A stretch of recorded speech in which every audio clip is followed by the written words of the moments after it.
bem-vindos ao Café Filosófico, um programa que reflete sobre assuntos da vida cotidiana e do mundo das ideias sob a ótica da filosofia e de várias áreas do conhecimento. Hoje a gente vai conversar com Álvaro Mateus, que é estudante de filosofia, militante político, e a gente vai falar sobre anarquismo e democracia. Né? Primeiro a gente precisa definir, né, o que é o anarquismo, para afastar dos conceitos de senso comum e confusões conceituais que possam acontecer. Então, o que seria o anarquismo? Como é que a gente podia ver isso? O anarquismo é um conjunto de teorias filosóficas e práticas que surgem no meados do século XIX, na Europa, diante do que a gente chama da Segunda Revolução Industrial e a demarcação de uma luta de classes ficando cada vez mais evidente, né? A gente pode dizer que ele surge no aprofundamento das teorias mutualistas de Proudhon, no seio da Associação Internacional dos Trabalhadores, que depois veio a ser conhecido como Primeiro Internacional, mas que para o mundo da prática anarquista não existe uma Primeira Internacional. O que existiu foi a Associação Internacional dos Trabalhadores. Uhum. O anarquismo surge ali, mas eu acredito que a gente não possa falar de um anarquismo. Acho que o correto é falar de anarquismos, porque o anarquismo tem várias vertentes. Então, tem desde vertentes religiosas do anarquismo, como o anarcocristianismo, anarcobudismo, e correntes existenciais de outra natureza, anarcopunk, anarcofeminismo, anarcoqueer, enfim, anarquismo verde, anarquismo de conselho, enfim, anarquismo é múltiplo. Uhum. E como é que aconteceu como se desenvolveu esse pensamento depois dessa internacional? Pronto. Né? No seio da internacional, vão se aprofundando as teorias mutualistas de Proudhon, como eu disse antes, né? Que teorizavam a associação da classe trabalhadora através de federalismo, né, se juntando por federações de base. Então, os padeiros se reúnem, todos os padeiros, e formam uma associação e se federam com padeiros de outros cantos. E assim vão os mecânicos, assim vão os relojoeiros. E essas federações, depois, a teoria cria uma confederação. E isso daí é o mutualismo de Proudhon, que é o trabalho de as pessoas se ajudando de uma determinada classe. O aprofundamento disso ocorre dentro da Internacional, da Associação Internacional, de modo a radicalizar mais e tornar mais ativo a associação e horizontalização das lutas. Como assim? Os associados nessas federações e confederações, ninguém teria um peso maior do que o outro. A coisa funcionaria de uma forma nivelada. E qualquer cargo de porta-voz, como no caso, digamos, eu estou aqui dando essa entrevista, poderia ser retirado caso o porta-voz não cumprisse, não fosse ético com o que tinha sido deliberado pela comunidade geral, pela base, né? Então, vai de encontro às teorias marxistas. Ocorre essa disputa dentro do seio da Internacional, da Associação Internacional, encarnada principalmente em Bakunin e Marx. E daí surgem dois termos que ficou muito conhecido a posteriori, que é socialismo utópico, Marx, aí a gente vai a Foucault, né, a ordem do discurso. Os discursos são práticas. Marx vai criar o termo socialista utópico para depreciar a teoria anarquista, dizendo que aquilo dali era um sonho inalcançável, que, enfim, não tinha efetividade. Uhum. Por outro lado, Bakunin vai criar o termo socialismo autoritário, para dizer que aquela forma de socialismo que Marx, em contramedida, propunha, era algo imposto, impositivo, autoritário, que não respeitava a base, que a partir do momento que alguém era escalado como chefe, um chefe de Estado tomou o poder, você já está se distanciando da base para se tornar um especialista da execução do poder. Uhum. Então, você não é mais um operário, você é de uma outra classe.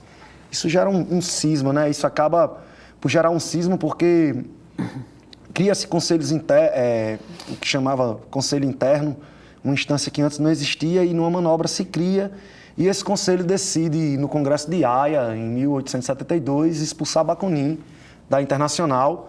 Isso acaba gerando um cisma com até o que depois viriam a ser grupos de centro-esquerda ou centro-direita, grupos mais moderados, porque eles não concordaram com a ética daquela ação, né? A expulsão do Bakunin acaba fazendo com que várias seções independentes percebessem o autoritarismo e caísse fora da Associação Internacional, rompesse. Então, aquilo efetivamente acabou com a Associação Internacional dos Trabalhadores. Aquela expulsão encerra a associação. Agora, existem, por exemplo, princípios que regem o anarquismo, que podem, você falou em vários anarquismos, né? Existem princípios que eles circulam por entre essas várias formas? Existem comuns que a gente pode chamar o anarcofeminismo de anarcofeminismo ou anarcobudismo de anarcobudismo, porque obedecem, sim, princípios de horizontalidade, que é isso que eu expliquei há pouco, todos os membros eles têm o mesmo peso, a mesma valor de decisão, autonomia, isso é não depender de instâncias que não sejam o próprio grupo, que não seja aquela comunidade, autogestão, não existem chefes a determinar como será gestado, isso em termos de materiais mesmo. E fraternidade, solidariedade, né, que é apoio mútuo, enfim, esses são os princípios anarquistas. O que mais você acha que pode servir para a gente entender o coração do pensamento anarquista, como é que ele se posiciona? Aí eu acho que é a prática. O movimento anarquista, né, que, enfim, existe a teoria anarquista e existe a ação anarquista. Então, eu acho que, mesmo com o fim da Internacional, em 1872, o anarquismo ganha corpo dentro do movimento operário, né, juntamente, lógico, com outras correntes políticas, como o comunismo, mas o anarquismo está ali muito presente e se alastra pela Europa e até fora dela, América Latina também, através do anarcossindicalismo de uma forma muito forte e pragmática. Então, o anarcossindicalismo tanto gera greves gerais aqui no Brasil, por exemplo, em 1917, Rio de Janeiro e São Paulo param totalmente, e isso foi graças a ações de sindicatos anarquistas articulando essa greve, enfim. E isso tem uma força muito grande, né? Em 1917, você vê, faz um século, pouco mais de um século, mas isso foi visto aqui no Brasil e com muita força. Então, nessa época, o movimento anarquista aqui no Brasil, por exemplo, tinha teatros, tinha escolas, tinha cursos técnicos de capacitação para operários e operárias ou esposas de operários que ainda não estavam empregadas, enfim, creches pautada em princípios da educação anarquista, educação libertária, né? Ferré e Guàrdia, lá da Espanha. A Espanha mesmo viveu um processo anarquista que, na minha opinião, é a experiência anarquista mais forte, que já foi conhecido como Guerra Civil Espanhola, 1936 a 1939. O general Franco dá um golpe de Estado diante da eleição de um presidente de esquerda, e o sindicato anarquista da Espanha na época, CNT, Confederação Nacional del Trabajo, não se omite diante disso, né? Apesar de serem anarquistas, de não considerarem o pleito, mas a CNT decide fazer frente àquele golpe porque era o fascismo se impondo, né? Um general tomando poder, tomando conta das principais instâncias decisórias do país. E os anarquistas naquela época, a CNT compunha 12% da população da Espanha, fazia parte, vinculada à CNT. Então, a gente não pode falar que 12% da Espanha naquela época era anarquista, mas a gente pode falar que 12% da população espanhola estava vinculada a um sindicato de preceitos anarquistas, de princípios anarquistas.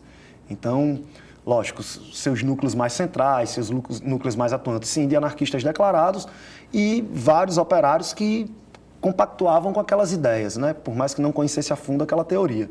Mas aí, enfim, é aí onde surge, é muito interessante esse fenômeno da Guerra Civil Espanhola, porque é onde surge o movimento antifascista, entende? Porque de corpo espanhol a luta é feita por anarquistas, mas internacionalmente aquilo ganha uma repercussão muito grande, né? Os principais fascismos do mundo se unem para acabar com aquela experiência. Franco, Salazar, Mussolini, Hitler se unem. Hitler testa o esquadrão Condor lá, sua aviação de guerra, é testada na Espanha. E a omissão dos principais estados democráticos de direito, França, Estados Unidos, Inglaterra, se omitem daquilo, lavam as mãos, né, o famoso. Então, o que é que sobra? Sobra militantes políticos do mundo todo e viajarem para lá voluntariamente para lutar naquela guerra. Os internacionais, quer dizer, quem estava vindo de fora, a maioria eram comunistas, as brigadas internacionais. Então, a gente pode dizer que o movimento antifascista surge na Espanha, nesse contexto, juntando anarquistas e comunistas. As duas teorias se juntam contra um inimigo comum que era muito maior, muito mais forte, muito mais poderoso, muito mais grave do que suas diferenças internas. E eu acho que o que a gente podia ver agora, você estava falando sobre a relação como é que aconteceu na Espanha, né, que foi eleito e depois teve um golpe. E aí você mencionou a relação do anarquismo com o voto, né? Como é que o anarquismo vê esse ato de votar e de eleger um representante, uma pessoa que vai ficar no poder? É polêmico, porque não existe uma cartilha anarquista, né? Se existisse também, eu acredito que não estaria lá, é proibido ao anarquista votar. Mas, no geral, o pleito, o sufrágio é visto como algo que amortece a luta, tipo, tira impacto dela, tira potência. Para o anarquismo é muito complicado você abrir mão do seu ser político para simplesmente votar, dedicá-lo a uma outra pessoa, um executor da política oficial. Não, todos nós somos executores da política oficialmente. Para o anarquismo é interessante que as pessoas ganhem cada vez mais consciência, empoderamento é uma palavra muito da vez, do momento, de seu ser político. E se coloque mais nas situações, se reclame mais para si responsabilidades e atuação. Quanto mais pessoas reclamarem para si a responsabilidade da ação política, menos penoso vai ser para cada um. Então, o especialista da execução do poder para o anarquismo é muito complicado. Porém, é como ele disse, não existe uma cartilha. Existe muito uma coisa de momento. Na Espanha mesmo, a Espanha vinha até a eleição de 1936, a Espanha vinha num processo muito complexo, onde os anarquistas da CNT, eleições anteriores à de 36, chamaram a greve de voto. Acabou levando para o poder uma direita, que não conseguiu satisfazer nem as classes moralistas tradicionais. E aí vem outro pleito, e os anarquistas da CNT decidem não chamar a greve de voto, deixar os seus filiados a decisão disso. Entende? E acaba sendo eleito um governo de esquerda. Então, o que é que eu posso dizer? Assim, o anarquismo, na sua metodologia, é a favor da democracia direta. A democracia direta é onde os associados daquela comunidade têm o poder político de decisão, mas não superior ao de ninguém. Eles têm o poder político de decisão em comunidade, em assembleia. Enfim, a assembleia é a instância deliberativa. O anarquismo eles chamam por uma participação política mais direta. Mais direta. Tanto que o que o anarquismo prega é a democracia direta. O anarquismo não é contra a democracia, é contra a democracia representativa por tirar do cidadão comum o poder político dele. Amortecer a participação política do cidadão que eventualmente se furta a participar e diz, não, eu já votei e está encerrado, né? Isso mesmo. Agora, você estava falando que não existe uma cartilha, mas, por exemplo, existe uma metodologia mesmo que para as pessoas se organizarem em comunidades anarquistas? Você disse que existiam escolas, existe isso. Qual é o caminho para uma pessoa que estiver interessada em fazer as coisas com horizontalidade? Pronto. Para a metodologia anarquista, é fundamental que exista a instância da assembleia. Na assembleia é onde todos os interessados vão discutir determinado tema. Então, assim, é bom que se tenha consciência disso, existem zonas anarquistas amplas no mundo hoje, por exemplo, eu não sei se seria ético eu dizer que o sul do México é anarquista, mas eu posso dizer que o sul do México, as zonas zapatistas, elas funcionam segundo preceitos anarquistas, de horizontalidade, de autogestão, de autonomia, de solidariedade. Então, isso há o quê? 20 anos, mais de 20 anos, desde 25 anos. Tá entendendo? Então, quer dizer, são milhões de pessoas, não são milhares, são milhões de pessoas vivendo sobre a horizontalidade no sul do México. Entende? Isso hoje. Rojava, em pleno território de guerra, norte da Síria, é uma zona libertada, segundo as teorias anarquistas aí, declaradamente anarquismo. e, enfim, através principalmente da organização das mulheres no início, tá entendendo? Então, um processo que vem desde a década de 80, mas que estourou com o surgimento e a eflorescência do Estado Islâmico. E as suas ações extremamente tirânicas, as mulheres decidem pegar em armas, usam da mitologia islâmica, né, para se valer disso, porque um homem na mitologia islâmica que for morto por uma mulher, ele vai para o pior inferno que existe. Então isso já é uma força a mais quando elas estão lutando. E, enfim, envolve toda a comunidade, eles conseguem libertar um território com 3 frentes de batalha, lutando contra a Turquia, lutando contra o Estado Islâmico, lutando contra Iraque, enfim. Mas mesmo assim estão lá, há alguns anos, num contexto de guerra, já praticamente exterminaram o Estado Islâmico aí, conseguiram vencer essa frente de batalha, e sobre os princípios da horizontalidade, autogestão, autonomia. Como é que eu posso ilustrar isso um pouco melhor? Por exemplo, em escolas anarquistas, em escolas de preceitos libertários, os estudantes que demonstrarem aptidão e interesse, entenda, aptidão e interesse, eles fazem parte da instância decisória, assim, de até onde vai ser gastado o dinheiro, onde vai ser aplicado, como vai ser aplicado o dinheiro. Então, o hábito da assembleia acontece na escola com os alunos interessados. É como se fosse uma ágora da Grécia Antiga, porém sem a exclusão de membros. Que a ágora é excluída. Na ágora era excludente, né? As mulheres não participavam, determinadas classes de pessoas não participavam, né? Existia escravidão na Grécia, enfim, o anarquismo é contra tudo isso, mas é como se fosse uma ágora aberta.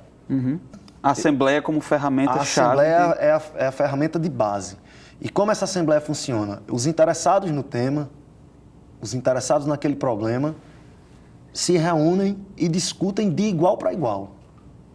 Não existe uma classe que pode falar melhor ou não, certo? Se é sobre um problema de saúde e você sabe que um companheiro ele tem um estudo de medicina, você vai dar mais ouvidos a ele. Agora, não quer dizer que ele possa lhe silenciar porque você não tem o mesmo conhecimento técnico que o dele, entende? O mesmo conhecimento específico. Se você está ali no interesse daquela discussão, então você tem a mesma voz, você tem o mesmo peso. Agora, o anarquismo preza pela ética, né? O membro de uma assembleia que cometa um erro, que faça autocrítica, que se reavalie.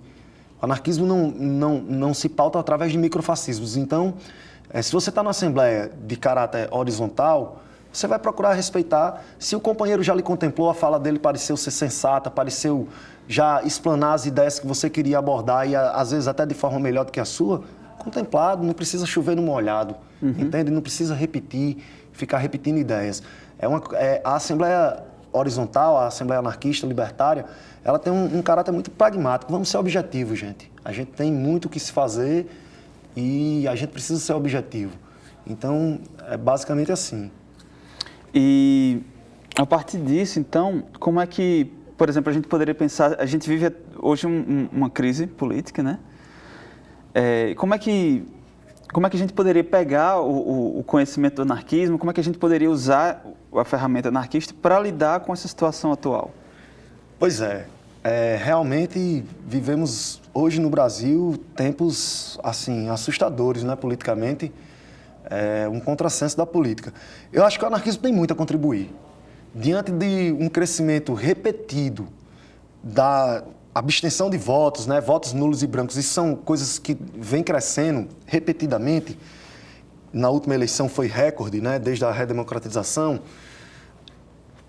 Eu posso dizer que o anarquismo está aí para ofertar uma alternativa viável, sensata, ética, a esse desgosto com a política tradicional.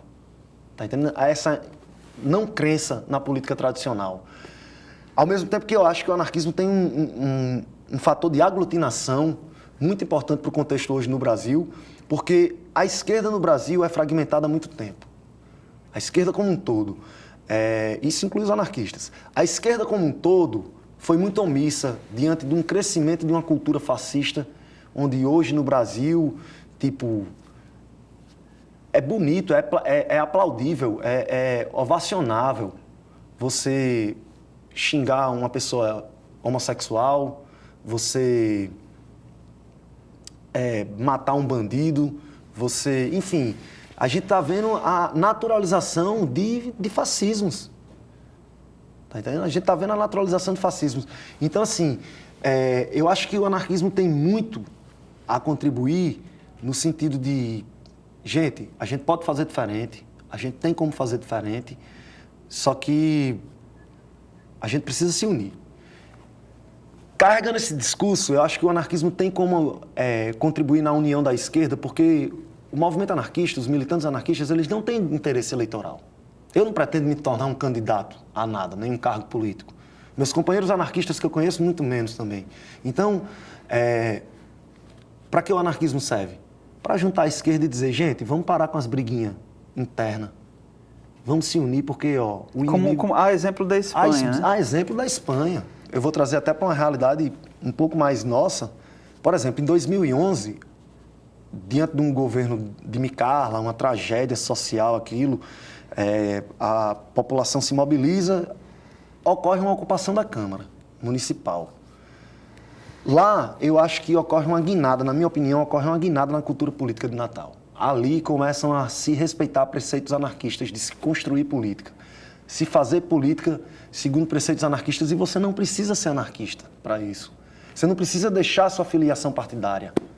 O que importa é que você vai estar lá e a Assembleia vai ser deliberativa. A Assembleia é a instância maior. Você não vai vir com ideias prontas do seu partido ou de seus líderes e impor ali. Você vai discutir de igual para igual, não importa a força política que você segue. Não importa se você é PT, PSOL, PSTU, POR, PCdoB, anarquista, não. O que importa é querer estar aqui e discutir o problema Micarla, como foi lá, por exemplo. Uhum. Então, horizontalmente, a Assembleia é que delibera, é que toma nossas decisões. Vamos discutir aqui, vamos entrar em consenso, debatendo. Em 2016, governo Temer, PEC 241, PEC do fim do mundo, como chamaram, né? A PEC do teto dos gastos, né? Enfim, congelamento dos investimentos. A gente ocupa a reitoria, várias correntes políticas. Tinha juventude do PT, do PSOL, do PSTU, anarquistas, pessoas que não faziam parte de corrente nenhuma. Essa era a grande maioria dos membros, tá entendendo? Você não precisa ter corrente. Então a gente chegava e discutia toda noite. Nossos passos do outro dia eram discutidos na Assembleia Deliberativa, à noite. Lógico, isso é um processo um pouco mais lento, sim. Tinha vezes que a gente ia dormir 2 horas da manhã discutindo. Mas eram, nos melhores dias, 200 pessoas na Assembleia, horas discutindo detalhadamente seus passos, suas ações, para se chegar num consenso. Quando a gente chegou em Brasília, na UNB, que isso terminou numa caravana do Brasil todo para Brasília, né? E aí a gente vai se concentrar na UNB, a UNB é enorme. Quando a gente chega lá, a gente tem uma surpresa. Existem 17 ocupações dentro da UNB. Cada uma de uma força política diferente. A gente, deliberamos dentro da nossa comitiva, né? Tirar pessoas para ir visitar essas 17 ocupações e ver quais as coadunavam melhor com nossas ideias de ação lá, né? E as pessoas se surpreendiam quando a gente chegava e dizia assim, em que corrente política você é? Aí um dizia, eu sou anarquista, o outro eu sou do PSOL, o outro dizia, eu não tenho corrente nenhuma, estou só querendo discutir o problema, e a galera ficava assim, abismado, porque lá era não une num canto, JPT em outro canto. Todo mundo estava disperso. Tudo, e não conseguiam dialogar. Tá entendendo? Então, acho que o anarquismo, acho que Natal tem essa força muito grande, porque Natal, por exemplo, revolta do Busão, 3 anos consecutivos nesse contexto de Fora Micarla, 2011, 12, 13, barrando aumento de passagem. Isso não foi só o movimento anarquista, não é ético dizer isso. Isso também, muito menos, foi só um partido X ou partido Y. Não, isso foi um movimento horizontalizado. Uhum. Entende? Que não importa que corrente política você fazia parte. O que importa era você querer discutir aquele problema, o aumento da passagem. Vamos tentar resolver isso. E conseguimos resolver. Como? Com horizontalidade, com autogestão, com solidariedade, com apoio mútuo, métodos, princípios anarquistas. Muito bom, muito bom. Então é isso, né? Nosso tempo acabou. Muito obrigado pela sua participação, Álvaro. Eu que Álvaro. agradeço. Esse foi o Café Filosófico. A gente conversou com Álvaro Mateus sobre anarquismo e democracia. O Café Filosófico ele é um projeto de extensão vinculado ao Grupo de Estudos de Metafísica e Tradição da UFRN, em parceria com a TVU e com a Rádio Universitária. E quem quiser saber mais sobre o Café Filosófico pode procurar a gente no Facebook, a gente é Café Filosófico UFRN, e no YouTube o nosso canal é Café Filosófico TVU. Lá você encontra todos os programas anteriores, vários programas anteriores, e pode acompanhar os próximos. E é isso aí. Até a próxima. Obrigado.